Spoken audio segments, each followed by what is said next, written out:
Hello, this is I Am So Cutie, and this is video number 2 in our mini series of how to top cut. This will be on green purple Diablo discard. Let's get right into it. This is the list. This is Jordan Serio's list. Sorry if it's spelled wrong or pronounced wrong. He is the winner of PPG 10K in, I believe it was Texas. And this is the list. Counts are very, very similar. Tweaked, I put in 2 Cove instead of the Cove 1 of, the Bell 1 of, and the They Never Come Back 1 of. This is a pretty cookie cutter list for consistency and discard. So, deck strengths. Evasives. You have the little Diablo, you have the Elsa, you have the Genie, and then you have the Diablo. So the only thing I can answer you are Sisus, brawls, songs, and actions. Right? So, an insane amount of card draw. You have levers, you have Diablo, you have friends, you have Genie. Discard engine. The discard engine is a checkmate engine, and it usually cannot be answered um, effectively by decks. Punishes bad resource management. If a player is continuously milling himself in response to you, your job is basically already done for you. If they are not if they are addressing the board with too many resources, eventually you will get them down to 2 or 3 cards and then fully discard them while still having the board advantage, and it is just a checkmate of winning the game. Demands multi-level answers. So, it demands the continuous idea of having a healthy hand and a healthy board, and if you lose either one, the tug of war completely goes to you as the green-purple player. It has huge weaknesses though. Tanky aggro is super, super hard to deal with, especially warded aggro, so things like Puppy Ward or Green Yellow with um, Little John, Daisy, Little Tramp, Big Tramp, etc. Things that just replace themselves and are just an absolute mess to deal with are super, super difficult. Holy World, you can discard their whole hand, and if you accidentally leave a Naveen or an Aerial and they top deck a whole new world, you cannot do anything about something that does not exist in the hand. They draw into it in whole new. All the cards that you accrued are now gone, and all the cards that they lost are now back. Huge card draw decks, so Blurple is the #1 killer of green-purple in my opinion. It is super difficult to maneuver that matchup, but it is possible. So decks that rely on super huge card draw. So Ruby Amethyst and Blurple are going to be your toughest matches. Continuous friends and things make you veer away from the discard package, and you will need to play a completely different game. Huge evasive, so Blurple. Things like this Elsa, other genies, other crabs, so the mirror, the purple mirror in reality, and then Shark. If you do not have lever set up, Shark is super, super important. Super tight list. There's not a lot of areas where you can really flex things. For example, like this, I honestly dislike that you don't go all in on 444 because you're trying to shift that Diablo almost every time. I also don't like that this is uninkable when the 3 slot's already so tight. 2 drops, just super lackluster. You don't find a lot of tempo right here unless you high roll really hard. And then your 4 drops are just combo pieces to your little pieces. So it is super, super high roll in the sense of snowballing and just like automatically winning. Otherwise, it's a completely different story on grinding the game out.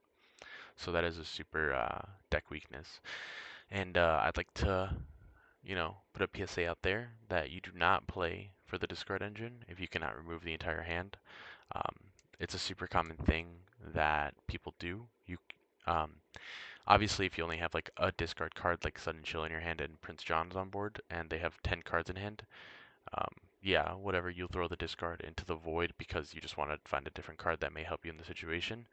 But typically, the discard card should be stockpiled in your hand until you force them on the board to do something wrong, and then their hand size is wrong, and then the math all adds up and you win. Otherwise, discarding has absolutely no effect because they will just keep the card that gains them cards if they are the better player.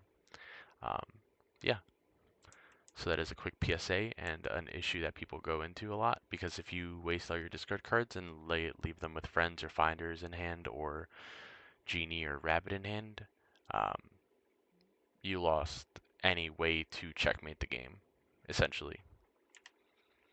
These are techs that I think could be flexed out. I think Chip could definitely flex out. I don't think you have to rely on such a heavy discard engine unless you're only mulliganing for a discard nuts every single time, which would be Diablo, Diablo Shift into Ursula, into Prince John, into Chip, into Double Chill, which is an absolutely insane demand of cards. Peter Pan, I would rather just bump Little Diablo, the evasive Diablo Challenger, to 2 or to 4 instead of this Peter Pan, especially because of things like Steel existing. I don't like uninkable techs. I don't think Diablo is that prevalent, and if Diablo is prevalent, you need to be better at using Cove, Little Diablo, and your other evasive packages. So Peter Pan and Chip are definitely deck techs, depending on the meta. Um, Jordan Serio did play Bell, and they never came back. Never came back does actually answer a lot of Vanish issues, but so does Good Math, Cove, and Crab. Bell moving around damage is super good since your characters are tanky in the late game, so that is super important. I'd rather play 2 Bell over 2 Chip, and probably even 1 They Never Came Back for Peter Pan, and then the other Peter Pan becomes that 4th Diablo. Uh, so, Blind Mulligan, the nuts.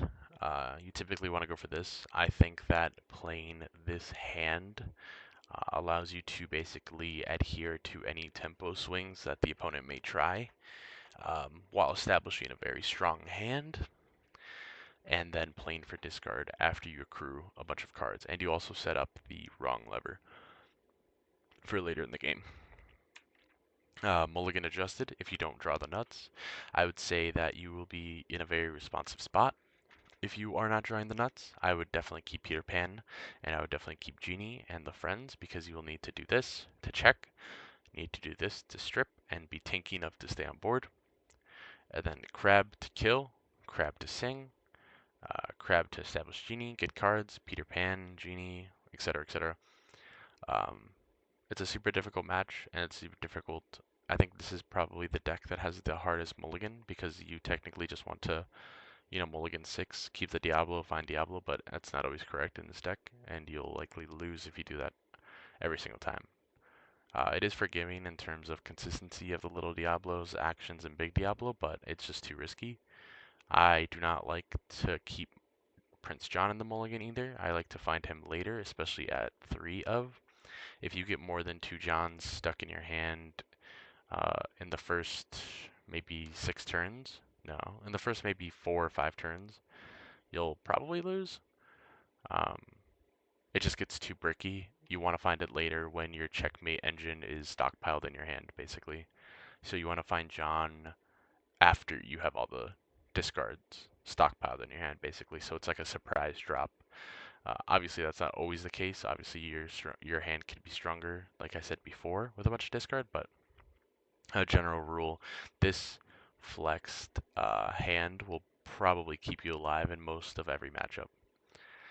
Losing matchups, especially with tankier things, keeping this is going to be really important. If it's full aggro, you need the math, you need the 1. You need the 1 attack, and then you need the 3 attack for things like Daisy. Um, then something else taps, so this will finish the Daisy that turn, and then the Crab can go to the Diablo to then finish the other thing that is questing, so the math adds up. You can also keep Cove, but I also do enjoy keeping a other 1-drop, or maybe even 2 more 1-drops as the 7th, because of Steel. So if they have something aggressive with Fire the Cannons, you need things that are tanky here. That's why you keep the flexed out too. You keep the double flex too. Um, if it's like a more mid-range tempo deck, you can keep the Elsa for later, so you don't have to dig for it later, and you can keep the friends for the Crab after the Crab, uh, enables that. So out of these 2 cards, if you understand the situation that you're in, you can keep the Ursula, so that the Crab can always get value, right, without the Ursula dying into like a tankier thing, and then sing friends, or you give this away and keep the Elsa for later.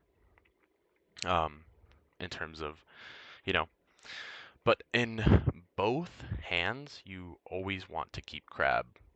Crab is super pivotable, pivot, pivot, super essential.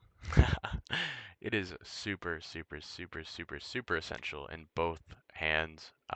Crab should be treated as uninkable unless you have a completely dominant board state, 100% of the time. Anything above three cost or even higher could be mulliganed almost every time. So, power cards of the deck, Prince John, but you don't want to keep a mulligan. Crab, you want to keep. Cricky is a 2 of. You need to keep this alive as long as you can, unless you're forced to ink it. This is your board wipe. This is your only board wipe. This is your B prep. This is why you run so many cheap characters, because when you go wide, they do not expect it in game 1 or 2, and Cricky will cause the board wipe. And obviously Diablo. It's kind of hard to say that. It's kind of hard that if you have Diablo, you kind of don't want to keep any other uninkable in hand, because you can brick really hard, really fast. These are just general rules. Green-purple is probably one of the most technically difficult decks to play in terms of resource management.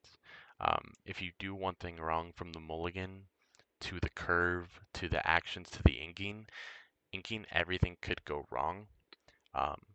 There's a lot to unpack in green-purple, and these are just very brief and concise rules that I have with the mulligan and certain cards. Uh, yeah, thank you.